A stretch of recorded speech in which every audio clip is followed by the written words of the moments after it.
Welcome to The Rest is Politics Leading with me, Rory Stewart. And me, Alastair Campbell. And we're with a gentleman by the name of Frank Luntz. And lots of Americans will know Frank Luntz, lots of Brits will, because there are a lot of pollsters in the world, but there aren't quite as many pollsters who don't just do polling, but they talk about polling an awful lot as well. And Frank is somebody that I've known for quite a few years. And what also makes him interesting is that he kind of pretty much will poll for anybody. This is a guy who's worked for Labour politicians, for Tory politicians, he's worked for Democrats, he's worked for Republicans. But they're all decent people. And that's because my past, I was more of a Republican. I know. But the people that I want to help, such as your previous employer, these are people who are visionary, people who have integrity. Yeah. And to me, the character of the individual is actually just as important. Right. Well, you jumped in there, Frank, just as I was about to say that you also worked at one point for President Donald J. Trump. Never Never worked for him? Never worked for him. He doesn't like me. I don't like him. I saw you advised him at one point. We've been in the same place. Well, that's because you read this stuff in the press. Okay. And this is one of the greatest challenges that both you and I have, is that the things that we sometimes recommend is not what the press reports. Even when they're in the room, even when we see actually what's happening, we then read it and it doesn't have any semblance to reality, which is so frustrating. Frank, can I come in and just take us back to the young Frank Luntz? So you grew up in Connecticut, not very far from where I teach at Yale. You went to university in the States. You then went to Oxford, where you did a doctorate. I hated every minute of it.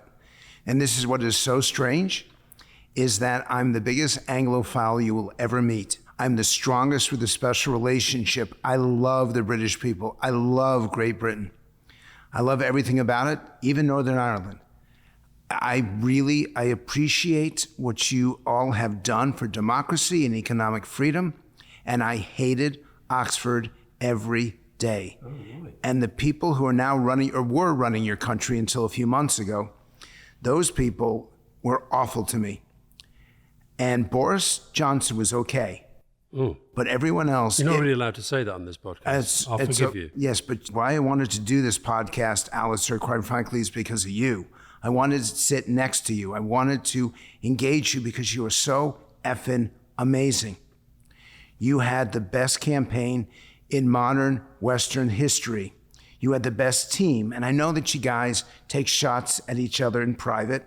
I know that you guys aren't necessarily allies. Here we are. But you were the best there was, and you worked for the best candidate. And I am jealous that I never got the chance to do that. Oh. There is not... Ronald Reagan was amazing. Mm-hmm. Margaret Thatcher was awesome.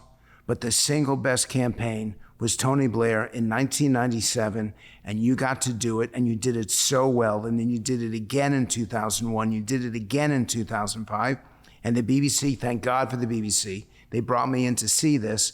That's how I got to meet Tony for the first time, and I'm in awe of your language and your communication. I'm in awe of your willingness to listen and learn from the voters and reach them on their level while still not compromising your principles. I know that sometimes you are on the left, sometimes you're on the right, but it didn't really matter. You and Philip Gould, who's no longer with us, and Peter Mandelson, of course, Jonathan Powell, and the greatest individual of them all, Tony Blair. What you did as a group is awesome. And Rory, do you want to interrupt this? Yeah, it's wonderful, wonderful to hear this bromance going on in Chicago. Frank, tell me a little bit about what you think honestly about Keir Starmer's campaign and whether you think it measures up to the way that Blair ran a political campaign. Not in the least. Starmer was a functionary. He was an apparatchik. He's perfectly fine. I have nothing negative to say about him. You just did. But I have nothing particularly positive to say about him either. Blair came in with a mission. He came in with a purpose. I've got all the headlines of the newspapers from the day after and the day after that. And it was, we're going to change the UK. And he did it. He actually followed through in it. And I apologize if I'm talking too loud or too emotional, but it was exactly a casebook study in telling people what you're for, winning the election based on what you're for, and then following through based on what you're for. He did all of it. And the truth is, I don't see him as being left-wing. And this is the thing that I don't understand, because Blair today keeps talking about labor, he keeps talking about the left, but I want to emphasize that the things that Blair has stood for and what he has said are perfectly centrist, that moderate Tories can support. And the problem in American politics and British politics is that we've gone to the extremes and then we've lost the center, we've lost the confidence. Frank, let's take as read your immense admiration for Tony Blair and Alastair. Can we just come back again to Keir Starmer? So Keir Starmer didn't run that kind of campaign. He ran a campaign which Alastair and I would call a Ming vase strategy. He tried to say as little as possible about what his policies would be. He was 20 points in the lead. He made it across the line, 33% of the vote, but one of the biggest parliamentary majorities ever, because he positioned his vote exactly where it needed to be. But I've really struggled in the last few weeks to see any headlines, to see any vision. But that's the point. He ran a campaign of no mistakes. That would be the language that I would use. And he did not use that lead because he should have given some of that up. He should have accepted that I'm going to be more specific. I'm going to lose a few seats, but I'm going to make fundamental change in the UK and return it to whatever values he wants to focus on. Clearly, the Conservatives had failed. Clearly, the Conservatives have been given, 14 years to get it right, and they didn't. And this was his chance to say, this is what I'm going to do with education. This is what I'm going to do with taxes. This is what I'm going to do with regulations. This is what I'm going to do with British society.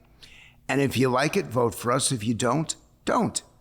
He had such a lead that he could have been explicit, and that would have given him more momentum to make more change. But he chose not to. And this no mistake strategy, you can't do it when the public is so angry, dismissive. They don't trust. There's no credibility on either side of the Atlantic. And this is why what you do, Alastair, and what I do is so difficult, because the public on both sides believe that we don't say what we don't mean what we say, and then we don't do what we say. What's the role of polling in modern campaigning? So Rory was here in Chicago earlier in the convention. I've been here for a bit longer. And you do meet an awful lot of people who just talk about polling all the time. Do you think that is one of the reasons why people have become cynical about politics? Well, who cares what the horse race is? What matters is what the horses are saying. I don't talk polling, even though I'm a pollster. I talk language and messaging. Is that the right phrase to connect to people? I'll give you a corporate example. Instead of carbonation, we realized that sparkling was a much more positive way to sell a soda. Carbonation is about chemicals. Sparkling is about how it makes you feel. The difference between gambling and gaming. Gambling is an addiction. Gaming is having fun. In politics, the estate tax is for rich people. The death tax is for dying. Frank, yes, give us some more examples. If we move from the business to politics, give some examples of things that you've done in politics, some of 4 or 5 of the phrases that you've crafted and how they've worked. A couple other examples are the government takeover of healthcare, because that suggests something direct and something ominous, versus government control. Government control is a negative. Government takeover is destroying healthcare, something that you want, need, and deserve. I had to figure out how you can get multiple bites at the same issue, expanding the communication, but ensuring that the quote still gets used. So I'll give you an example with healthcare. The choice and control you want, the affordability you need, the quality you deserve, delivered by the doctors and hospitals you trust. Even though that's incredibly long, that's 30, 35 words, it still makes it into every article because every point is essential. Choice and control are about policy. Affordability is about policy. Want, need, and deserve, and trust are attributes that we so strongly want. So I've tried to do this, and I've tried in some ways to mirror what you did, Alastair, by focusing on the policies much less than the politics. If you focus on the policies, then it's substantial, then it's real, and the politics will take care of itself. And Frank, I guess the controversial point about this is that some of these campaigns that you're talking about, some of the language you're talking about, were Republican campaigns crushing Democratic initiatives. So, for example, inheritance tax in the UK is very central to the way in which we operate and fund things. And by branding it a death tax, you contributed to killing the possibility of serious estate duties in the United States. So presumably you also have to be confident personally that you agree politically with the policy, because this language crafting is it's sort of weaponization of a particular ideology, isn't it? No, I think of it as the explanation of an ideology, which is what Tony Blair was so good at, and David Cameron as well. Because in the end, it's not just about policy. It's even how the message is delivered. I did not know who he went to Oxford when I was there. I did not know him. I saw him. Okay, I'm going to admit something that I've never admitted publicly before. Okay. The BBC is going to go batshit crazy when they hear me say this, and I can say batshit crazy, I assume. You can. I was doing focus groups for the BBC since about 1990, and it was 2005 or 2006. It was after Blair had won the third time, and the Conservatives needed a new leader. And I had not watched my videos. I've been given videos of David Davis. I've been given videos of Ken Clark, of a whole bunch of different politicians, Liam Fox. These are all people seeking the leadership. I didn't watch them. Oh my God. No, actually, I know you're making fun of me, but this is serious. I'm supposed to have looked at the videos so I would know what to ask of my focus group. But I was flying over from the States. My flight was 4.5 hours late. I get to the facility, I haven't seen anything, and the reporters are standing right in front of me. So I can't watch the videos to acknowledge that I haven't done my homework. So we start the focus groups, we're running them, and of course Cameron delivers and I only showed about 5 minutes of it, a speech with no notes, no teleprompter, just completely off the cuff, taking Tony Blair's easy style and making it even easier. And I'm watching him as the group is, and I'm in awe. And the group is in awe. Were they really with that? Just because he stood up and spoke? Because he could complete a sentence without having to read anything. Yeah, but we all do that every day when we're doing it now. Yes, well, unfortunately, a lot of politicians cannot do that. That's true. And he excelled at it, and he did it without ever criticizing Tony Blair. And so our group is mixed of Labor voters who had supported the Conservatives, conservative voters who would consider voting Labor, and then hardcore conservative voters. And Cameron was the only one who impressed everyone. And I'm being impressed because I'm not used to this in American politics. So we're all having this incredible reaction at the same time. And the Cameron campaign, so it goes out on the air on Newsnight. And I feel really sheepish about this because I should know what I'm talking about. And I'd never met him before. I did not know what he looked like. I knew nothing about him until I saw the video. And they put it out, and his people were watching it, copied it, got it into a DVD, and slipped it under the doors of every single delegate to the party conference. That is what changed history. He at the time was polling second. So many people saw the Newsnight segment, which they should have, and that's all legitimate, that they said, this is the guy we want to face the Labor Party at the next election. We interviewed David Davis recently. Who I like, by the way. I didn't know him then either. And Liam Fox never forgave me for that. I don't know if you know this, but he was angry at me for years, thinking it was a setup.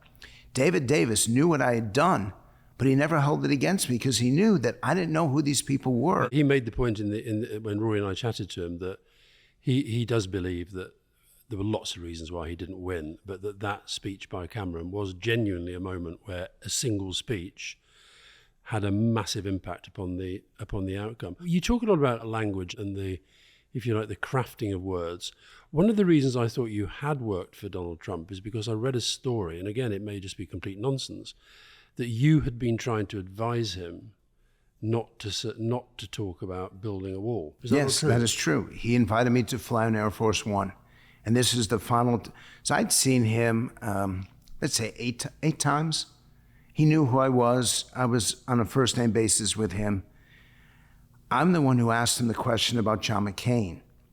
I'm the one who he blamed for that whole thing about John McCain. He's not a war hero. I like the guys who weren't captured. McCain was captured. The most offensive thing that any presidential candidate has ever said. And that's my interview. And he blamed me for that. He claimed that I was seeking to get a job with him, which wasn't true. So why are you on the? Why is he asking you on the plane? Because he knew that I knew politics. He knew that I knew messaging. So I figured. But you also know that you're a strategist and a pollster and an advisor. Is that not? I mean, if he'd have phoned me and said, "Would you come and have a chat about this stuff?" I'd have said, "Well, I'm not going to come and help you. That's for sure." I had a chat with Tony Blair. Does that make me a Tony Blair advisor? Well, I've had chats. Well, it does. I had. Come on. No, but you have worked with Tony Blair. After he was prime minister. Yeah. After he was prime minister. Okay. For his foundation. Do you see yourself as being an apolitical figure? A pollster has to be objective and a pollster has to be accurate. Both of them are essential to our success.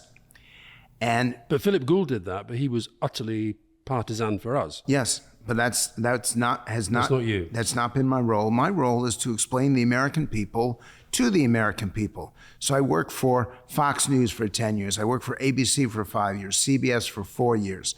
I'm doing a lot of stuff now with CNBC, Squawk Box, and with CNN. In Britain, we're taping this in the morning. I'm going to be on Newsnight tonight explaining America to British audiences. I've kept my relationship with them. You're talking to more people here than you will there, by the way, Frank. I absolutely love. Go ahead. The greatest. No, I love the BBC. I'm a defender of the BBC. I am a defender of the BBC. I am. British Airways is an institution. The BBC is an institution. These are things that I completely respect, and it makes me so sad and so pained that someone of significance like yourself would be casting stones at the British Broadcasting Company. I'm not. I'm just telling you, as a matter of fact, more people is Hold on, I got to pay respect to my dad. My dad was in World War II in the Korean War, and he used to listen to the BBC. I get hired by them to do work when Mark Thompson was in charge, and my father was horrified that his son would actually have any impact on this great global institution, that when he went over to Britain, he actually said to them, "Don't hire him. He doesn't take you guys seriously enough."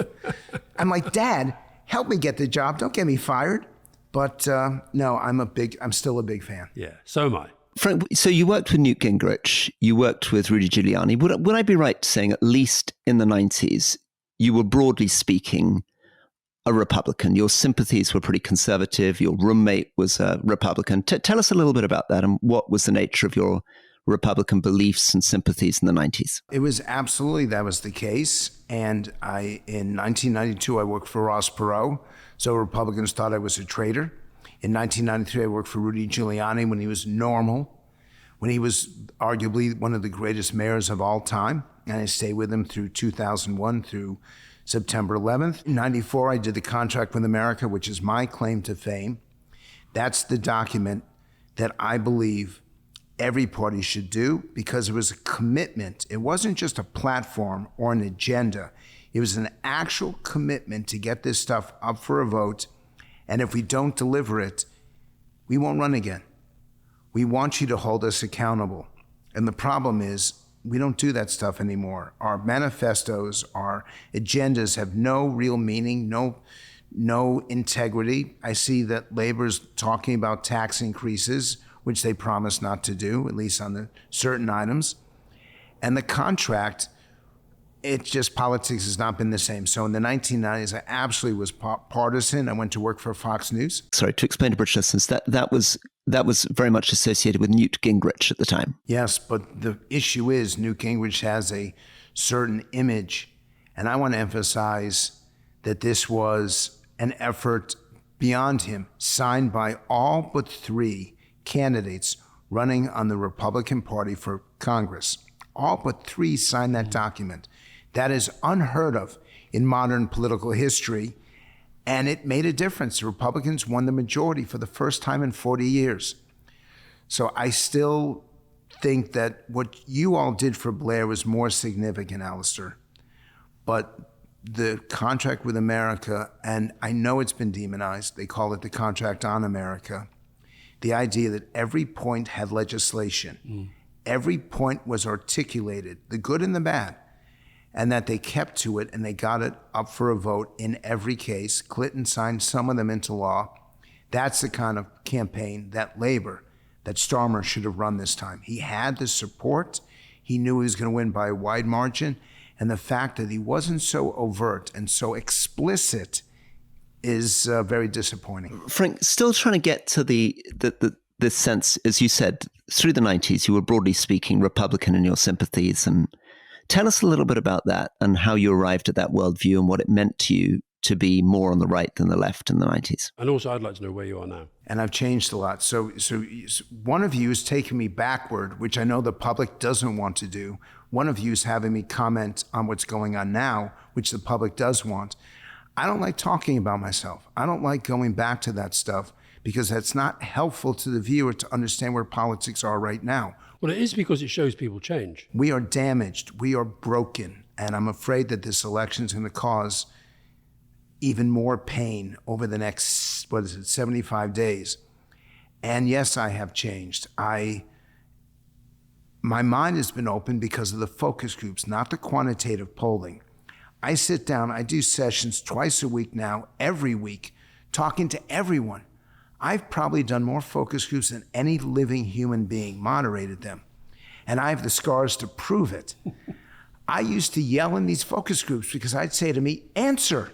Tell me the truth. You're telling me what you want Americans to hear. I want to know what you really think. I'm trying not to slam the table because that'll cause you all to have a headache, but that's what I used to do.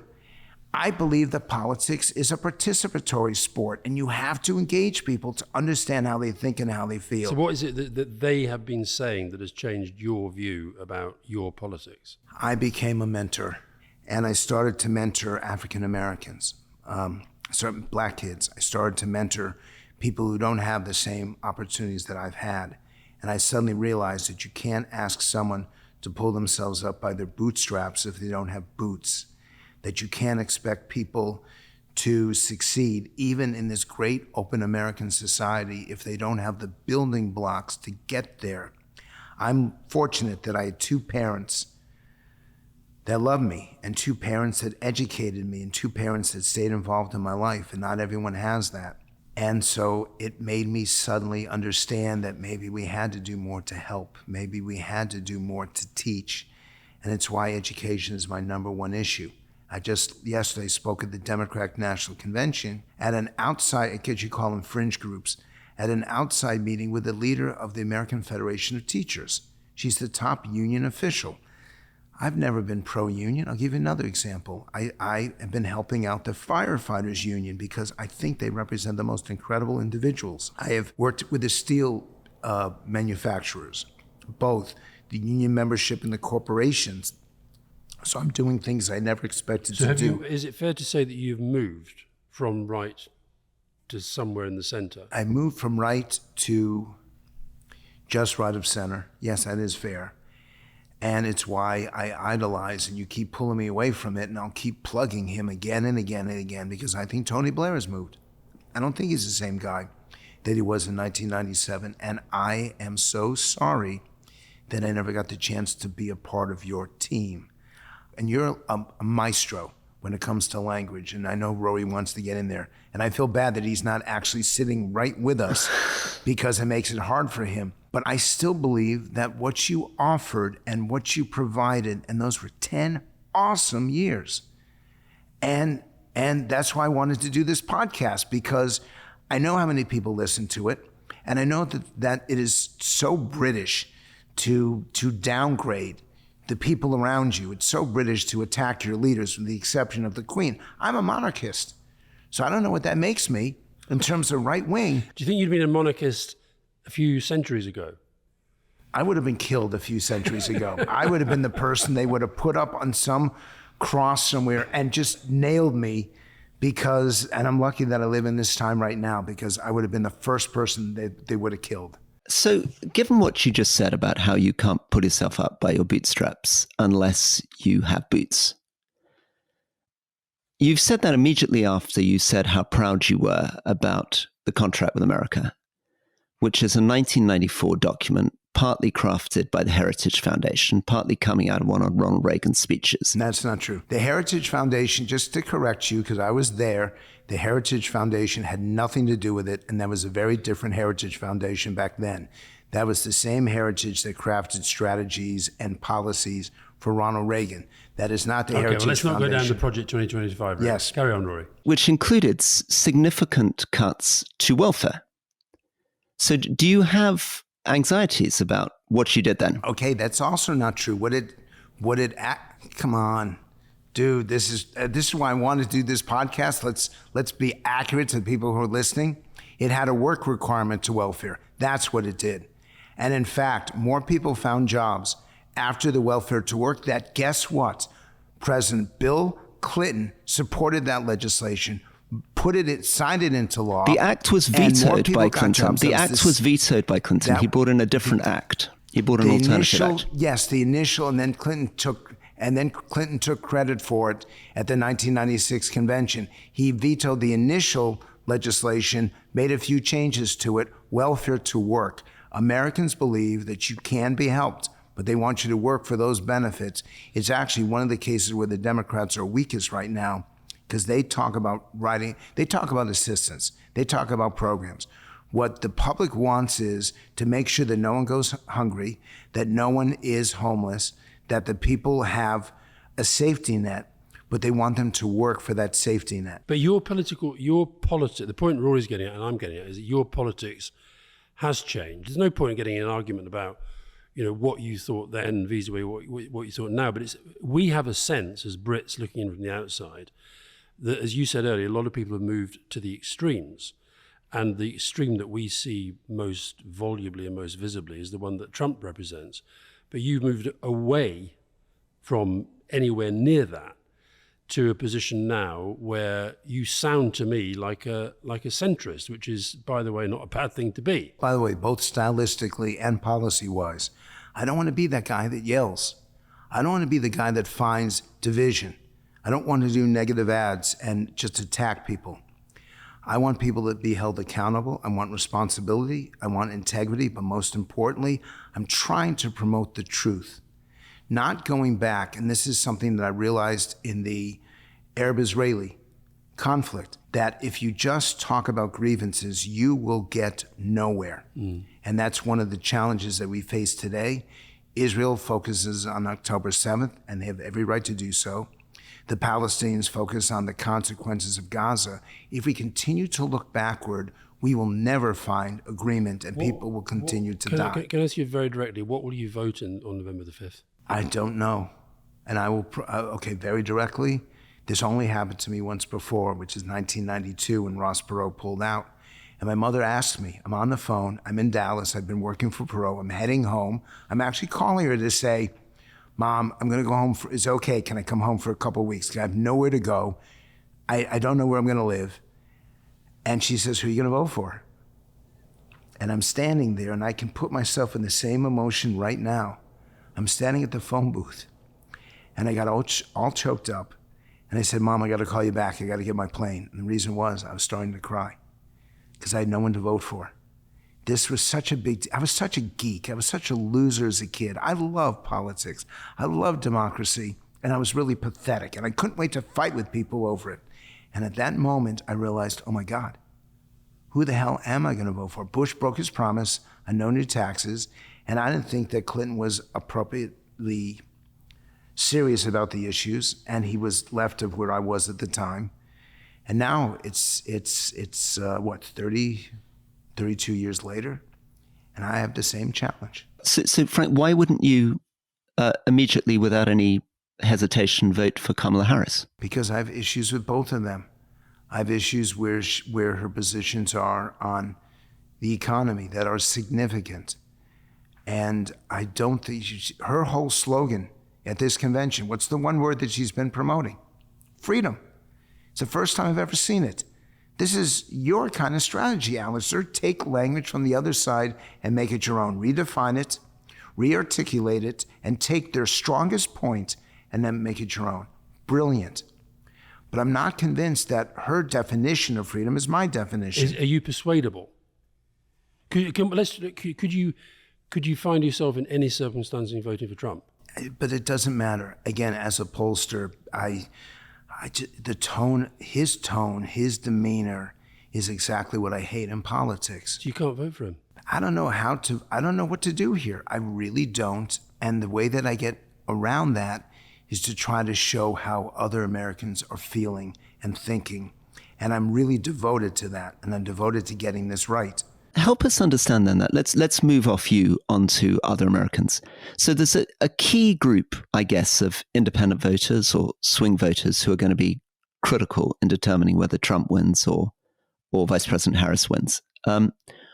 What is it that at the moment is making them hesitate? When you talk to them, why are they not immediately coming in behind Kamala Harris, and what would she need to do to convince them? Not convince Frank, but convince those floating voters. She was not a success as vice president.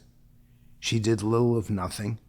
She was given one responsibility, and they're arguing over exactly how much she got of that, but Biden did put her at least nominally in charge of immigration, and that's not been a success. These are the doubts, but what Rory's question was, what can she do to win these people over? To acknowledge the doubts and then give the answer. To acknowledge that the border is not a success. If you tell people that the border is safe, they're going to say, I'm not voting for you, because I know that it isn't. If you tell people that the border is secure, and then every night on TV you see thousands of people running across, they're going to think that you're dishonest, you're a typical politician. So would you argue that they're wasting their breath even saying that they have got the numbers down from where they were? That you need to acknowledge what the American people see every day. You can't sell them a lie. They will not buy it. But they buy lies off Trump all the time. But they don't, actually. But he won in 2016. But he got less popular votes than Hillary Clinton. She just ran a shitty campaign, to be blunt. And she doesn't want to take responsibility for it, but she needs to.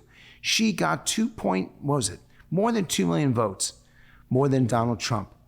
And yet he still won because he got the votes in the right states because of the Electoral College. That tells me that her campaign stunk. 2020, Joe Biden understood this, and Joe Biden actually was lucky that he could stay in the basement. He didn't have to communicate. He didn't have to engage in the same kind of politics. Now we're up to 2024. Go back to the first debate, the Biden debate. How awful Joe Biden was. I respect him. I've known Joe Biden personally for 30 years. I taught his son, Bo. Bo introduced me to his dad because I liked his dad. This is a great example. I don't agree with his father on much. I love being around him.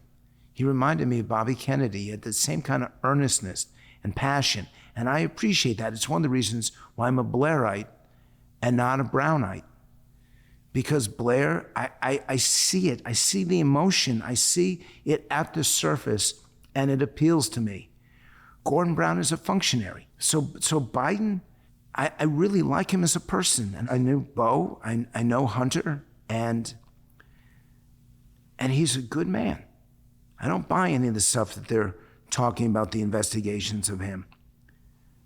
But he wasn't ready to be president for another 4 years. So now she stepped in as the candidate. So she steps in. And have you been surprised, as a lot of people at the convention seem to have been, at how well she seems to have stepped up? Or do you think that's just not enough? It's not seems. She has. Right. She has. But it's still not enough to conquer these doubts. It's enough to take a 4-point Trump lead and now make it a 3-point Harris lead. It's enough to put all those swing states back into play. And in 3 of them, the most important ones, Pennsylvania, Michigan, and Wisconsin, it's enough to take a very narrow Trump lead and make it a very narrow Harris lead. Yes, she's doing what she needs to do. This does not guarantee her the election. And she's got issues of inflation, which, by the way, don't call. Here's the example. Rory, you wanted me to give you names? Don't call them blue-collar voters. Don't call them working-class voters. To them, that's insulting. Call them paycheck-to-paycheck voters. And watch when they say, that's me. That's who I am. I am living paycheck to paycheck every week or every month. Similarly, it's not inflation. It's what you and I call it. It's affordability. Can I buy the food I want? Can I get the fuel I need? My housing, my healthcare. You got the same challenges in the UK. That humanizes and personalizes the issue of inflation. She hasn't addressed that yet, and she needs to. And these are fundamental, highest priority issues, and she's not done it yet. We don't know what's going to happen. We don't know the debates, so let's see what's going to happen in the coming days. But she has to answer those 2 issues, inflation and immigration. And Frank, what are the issues that the Trump campaign needs to answer in order to win? What would your focus groups like to hear from the Trump campaign if they were going to be convinced those independent voters to vote for Trump? I'm going to do it exactly the opposite. It's what they don't want to hear. They don't want to hear his attacks. They don't want to hear his mistreatment. They don't want to hear his rude commentary and his insults. If Donald Trump were just to go away, Jersey, the Channel Isles, places that I don't know in Scotland that I'd have no idea how to get to. If you could stick him in Belfast and just keep him there for 3 months, 2.5 months, he'd be elected. Is that, no, come on, let's just challenge that. No, it's true, actually. If Trump, he said nothing. If Trump says less, he wins. She's got to say more about where she stands. Trump needs to say less about who he is. So who and I'm not joking. Let's assume they both did well in a debate by their own standards. Who gets the most out of doing well in the debate if they both do well by their own lights? She gets the most because she gets to explain herself, and she has really energized women 18 to 29. Right. So it's completely changed our electoral equation. They were not voting for Biden. They were not voting for Trump. They were staying home. Now they're voting, and that's going to help Democrats up and down the ticket. And that's not going to change. I'm watching what seniors do. Who's the one who's going to protect Social Security? Who's the one who's going to tax Social Security? That's why Trump jumped on that. Trump, on a policy basis, is doing quite well. On a personal basis, Harris is doing quite well. Just develop that a little bit more. Why do you think that if Trump said nothing, he was likely to win? What is it that means that he's likely to win if he shuts up? The best example is the difference in administration success. 39% think that Joe Biden has run a good presidency. 55% think Donald Trump has. When you have that kind of success, or I should say that kind of failure, Trump should be up by so much. Why isn't he? 34 convictions, 34 felony convictions. He should not even be in this race based on what happened in New York. I agree. And the Democrats should not be in the race based on the difference between how people perceive Trump's administration versus Biden's administration. But what does it say about America that he is still so much in the race? It says that there are millions and tens of millions of people that feel ignored, forgotten, and most importantly, betrayed. But why does he represent something for them when he actually represents a lot of things that they don't like? Because he speaks to them, he talks to them, he holds these rallies, and his language reaches them and touches them. And I know that you will. What's your favorite wine? What's your favorite? If you have the perfect glass of wine, roughly how much does it cost? Be honest. I have no idea. Well, you have to pay for it. I don't know, £8? I don't know. I do not. Oh, give me a break. You got to tell the truth now. I know you. I may not have met you, but I know your history. Let me answer. Fancy glass of wine. I might spend £20 on a very fancy glass of wine. 20, right. You got. I'm not a big drinker, Frank. Okay. So that's the case. Donald Trump's voters don't drink wine. They would not understand that. They drink beer. And they appreciate how he communicates to them because he's so straightforward. I don't like it. Y'all don't like it. But the elites don't like it. But listen, he famously doesn't drink at all. Right. Which I understand. But he doesn't represent them. A man hears what he wants to hear and disregards the rest. That is a Paul Simon line from the brilliant song The Boxer. Trump's people hear what they want to hear and don't hear anything else. Is that a form of genius that he's been able to do that? It's a skill. Because everything about him, and this is where we're going back to the beginning of this conversation, which is appropriate, when you correctly said that I was telling him, don't call it a wall. Build the wall. 3 syllables, 3 words, really clear. Build the wall. You can actually see the crowds cheering that. I said to him, you will never get that passed because Democrats will not build Donald Trump's wall. If you call this a security barrier, they can vote for it. Because it's about national security. It's about making America safer and more secure. It wasn't a slogan, and he made fun of me for that. This is why I realized. What's it like having Donald Trump make fun of you? I hated it because I'm actually trying to give him some serious advice here, and he's dismissing me. And he's got but these people that you're talking about who are people. They don't like bullies. They don't like liars. They don't like cowards. They see him as a truth teller, and you need to see it from their perspective. And here's the thing, what made you so damn good in 1997 was it wasn't your perspective. It wasn't how you saw things. In 97, I've studied this, and I'm in awe of this. You spoke to the hopes and dreams of the British people that allowed you to win conservatives, that allowed you to win Lib Dems, that allowed you to be, when they were two parties. So why am I struggling so much to see what he does? Because you hate him so much that you've got Trump derangement syndrome. Have I? Yes, you do. And I've got medication for it in my bag if you want it. Frank, as we coming towards the end for me, but I just wanted to return to this very interesting kind of paradox or contradiction. On the one hand, you're saying Trump needs to speak less. By the way, the difference, you just did this. You called it a paradox and a contradiction. If it's a paradox, I'm smart and intellectual and I know my shit. If it's a contradiction, I'm a politician, I'm a scumbag, and you just did exactly what I've been talking about for the last, 45 minutes. So go ahead, but I choose paradox rather than contradiction. Very good. Lovely. The paradox that on the one hand, he should shut up and retreat to Belfast. On the other hand, he speaks to people. He is a genius with phrases. He understands America's anger. His voice and his rallies are part of his superpower. How on earth do you balance those two observations? Because Americans have never been necessarily consistent, that they could love this, they can hate the sin, but love the sinner. And this is something that's existed in American life now for many, many decades. That we can believe that we're being mistreated and still love the country. We can believe that people tell us the truth, but we don't like the truth. In the end, you have to put yourselves in their shoes, which is what I try to do in every focus group, and I really do it. And one of the things that I need to do, last night when I came back from the convention, I'm here with two friends, I took them out for dinner.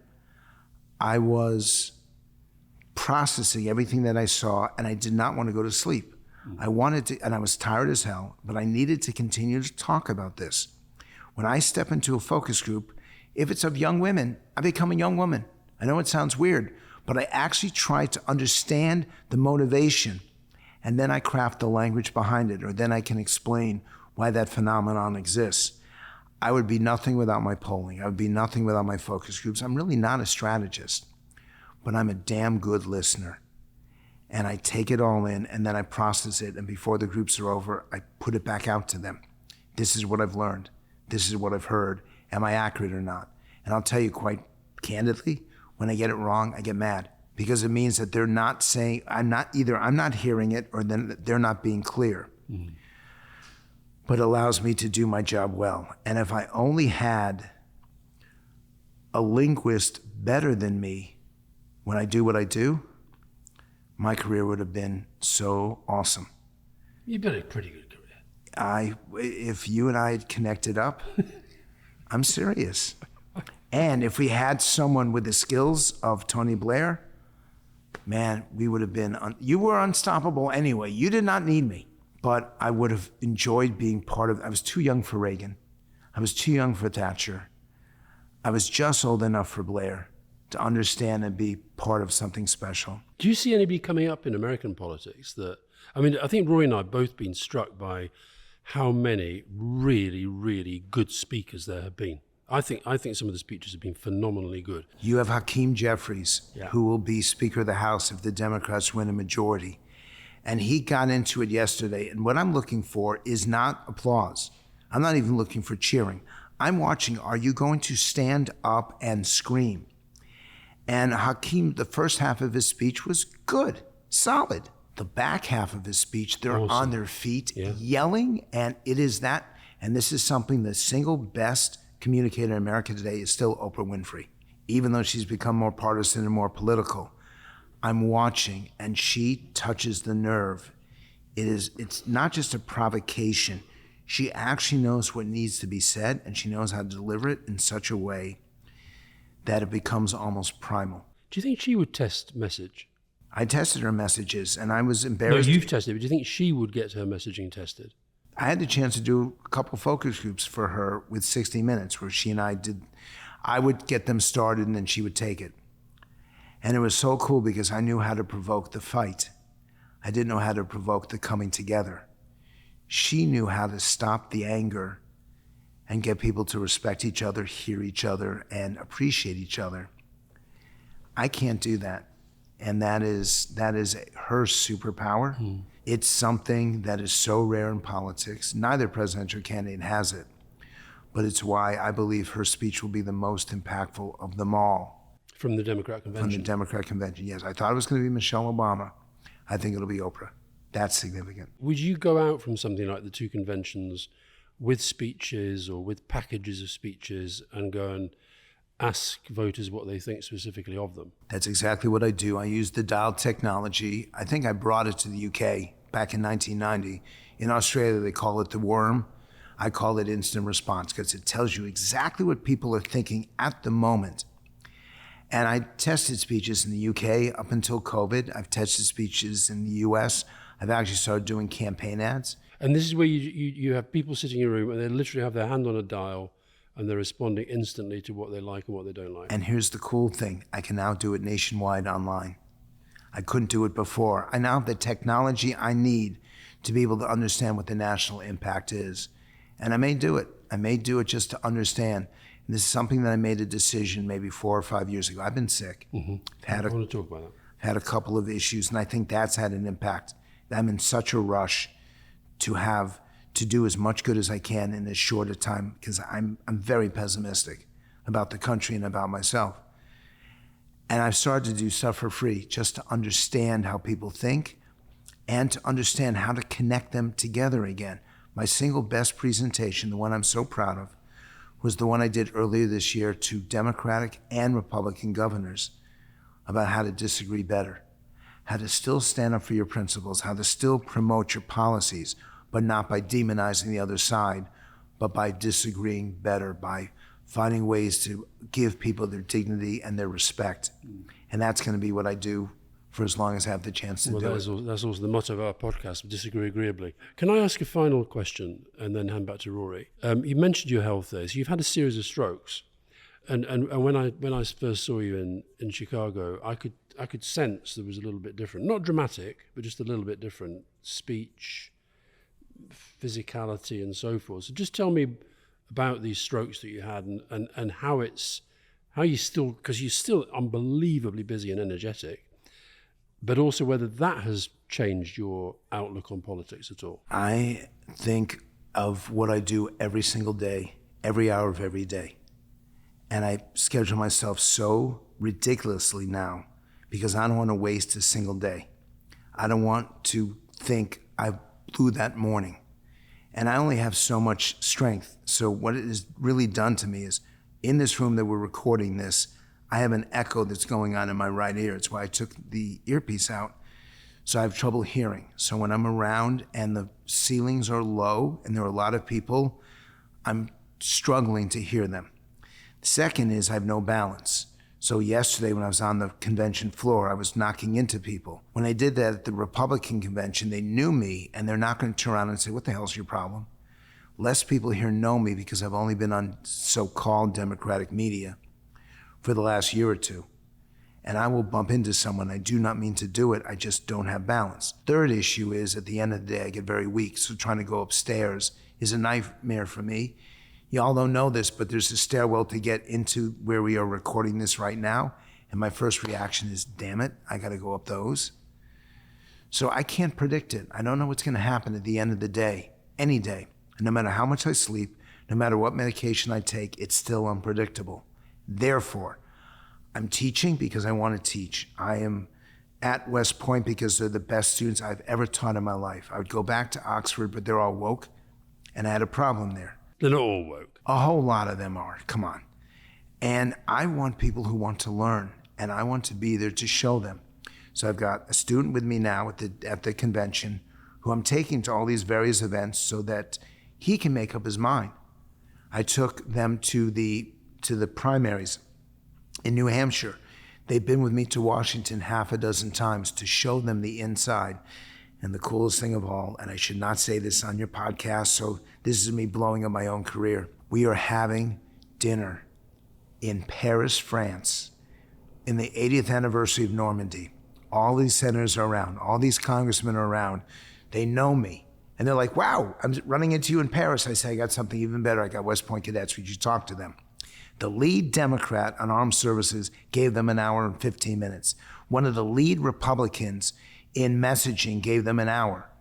A bunch of congressmen came who were enjoying themselves too much, and one of them kept insulting the senator. And I agreed to get them all a little bit more enjoyment in return. It was very expensive for me in return for them staying put. The students got to see the shit that happens behind closed doors. And then the coolest thing of all, the Democratic leader of one of the key committees and the Republican leader, both arm in arm, come out and talk to the cadets for 15 minutes. And instead of this ugliness, they got to see two people who genuinely respect each other, who genuinely work together. And the cadets, like, their heads were spinning with this, seeing how America really works. So I say to you, I'm very negative, but there is some sunlight. Yeah. There is some hope. And if people like the three of us, rather than finding the ways to provoke, if we use our skills for good, as a student once said to me, if we use them to bring people together, side by side, sleeves rolled up, and by the way, that is the actual language, because I want people to visualize it. Together, standing together, side by side, roll up your sleeves and do something. You hear some Republican words in there, some Democrat words in there. Everyone hears what they want to hear, and it'll make our country, make our society, and make the world a better place. Well, I think, Frank, there's no last question. I think you came to your coda, but thank you very much indeed for joining us. And it's been great to have you on. Yeah, it's been really good. Really enjoyed it. Well, I do want to sit down with you both. I know how many people watch this or listen to this podcast. I know how much it matters. I know that you've created a phenomenon here, and I would like to know more about it. But this is a joy for me because you sound, Alastair, like the conservative, and Rory, Oh, fuck off. you sound like the more left person. So I'm literally having whiplash between the two of Sorry, you. that is just a total wind-up. Wow. Boy, I've never seen anyone get so upset over... Ever call me a conservative? Oh, yes, I can see that clearly. I triggered you. And just remember that sometimes trigger language can be positive. Sometimes you trigger people to pay attention and to think different thoughts.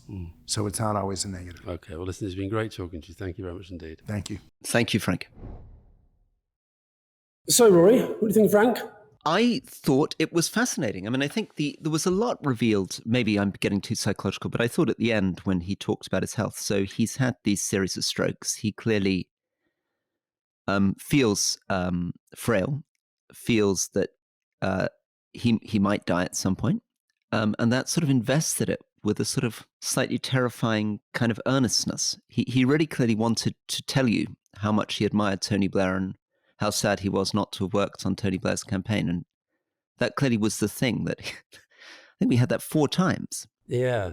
And I actually said to him, I know how much you love us, but don't keep banging on about it. Yeah.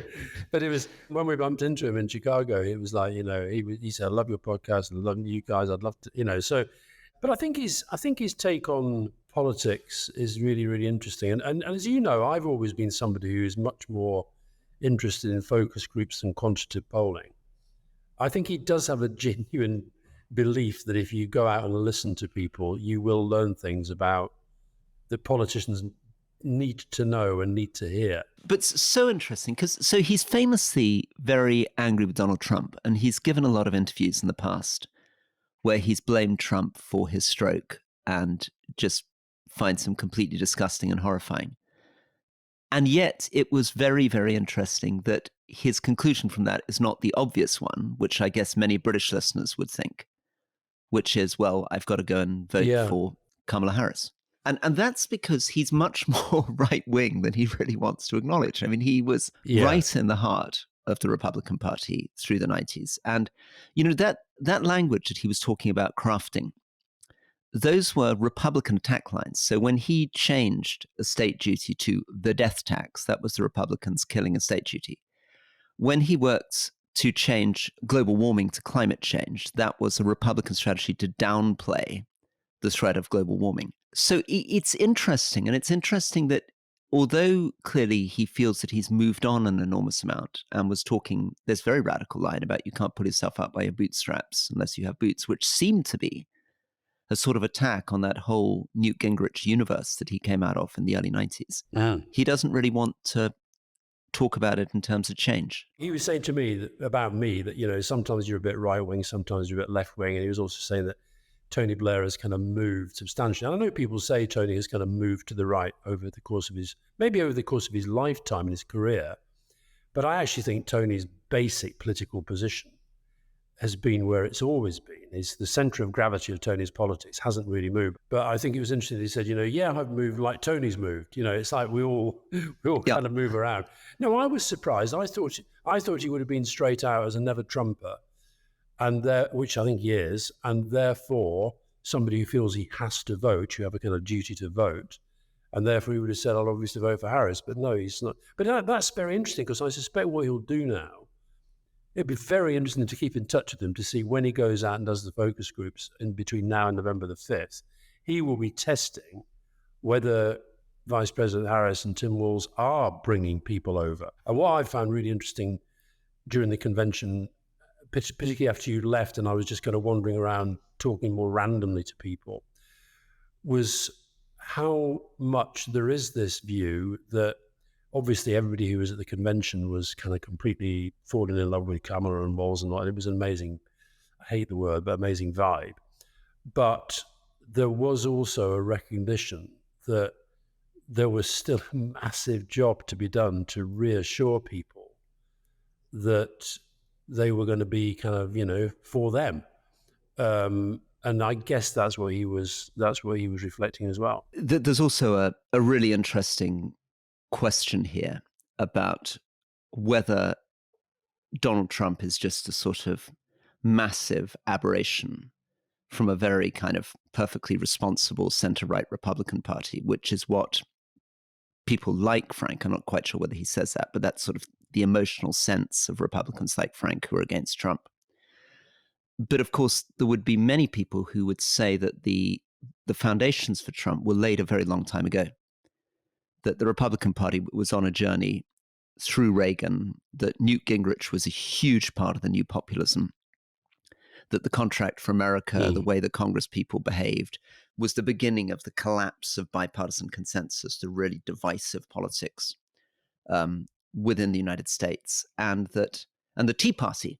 He was right in the middle of the Tea Party stuff Absolutely. in the 1990s. So, I'd be interested in what American listeners think about him sort of producing such a positive vision of Republican politics in the 90s, and then laying that up against, I'm against division, I'm against divisiveness.